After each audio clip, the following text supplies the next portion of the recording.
Sejak Indonesia merdeka sampai sekarang, secara umum pengelolaan sampah hanya meningkat satu level.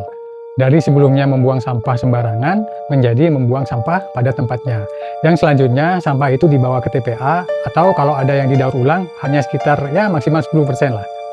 Mestinya, level pengelolaan sampah Indonesia itu meningkat ketika Undang-Undang Nomor 18 Tahun 2008 tentang pengelolaan sampah itu diterbitkan, di mana undang-undang ini mengamanatkan supaya sistem pengelolaan sampah Indonesia itu dilakukan secara desentralisasi, yaitu setiap sumber timbulan sampah, baik itu rumah tangga ataupun sejenis rumah tangga, dan setiap kawasan itu harus mandiri mengelola sampah.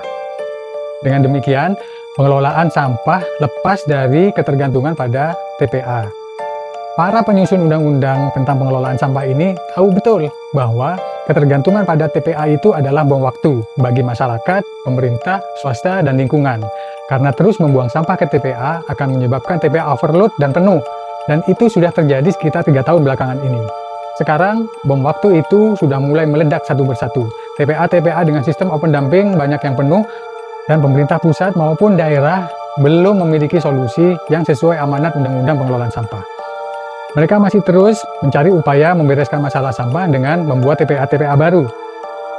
Tapi karena masyarakat sudah tahu begitu merusaknya dampak TPA, maka pembangunan TPA banyak yang gagal dilakukan.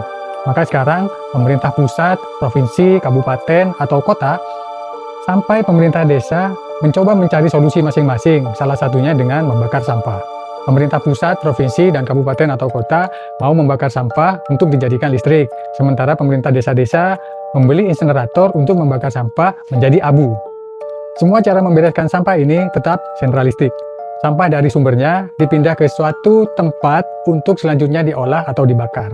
Padahal kita semua tahu bahwa resiko dari pengelolaan sampah yang sentralistik adalah penumpukan sampah. Terlebih lagi jika ketergantungan begitu besar pada mesin pengolahan sampah. Itu tidak jauh berbeda dengan ketergantungan pada TPA.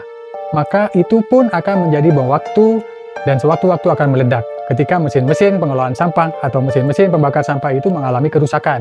Mestinya saat ini sistem sentralistik itu sudah ditinggalkan dan kita sudah melaksanakan desentralisasi dalam pengelolaan sampah sampai ke tapak rumah tangga atau ke tapak sumber timbulan sampah. Mendorong masyarakat mengelola sampahnya sendiri untuk dijadikan bahan baku daur ulang yang dari situ masyarakat bisa mendapatkan tambahan kesejahteraan. Pemerintah juga harus rela untuk tidak lagi mendapatkan retribusi dari pengelolaan sampah, baik dari masyarakat maupun kawasan-kawasan. Sudah mulai berpikir untuk bagaimana bisa mendapatkan keuntungan dari membantu masyarakat dan kawasan-kawasan menjualkan bahan baku daur ulang ke perusahaan-perusahaan daur ulang. Dan pemerintah juga harus rela mengalokasikan dana pengangkutan sampah dan pengelolaan TPA ke pemenuhan infrastruktur pemilihan sampah di tapak sumber timbulan sampah, serta kebutuhan pengolahan sampah di kawasan-kawasan. Itu salah satu kuncinya. Kalau pemerintah tetap tidak mau mengalokasikan dana-dana tadi untuk pengelolaan sampah di masyarakat atau di kawasan-kawasan, maka sampai kapanpun masalah sampah di Indonesia tidak akan berakhir.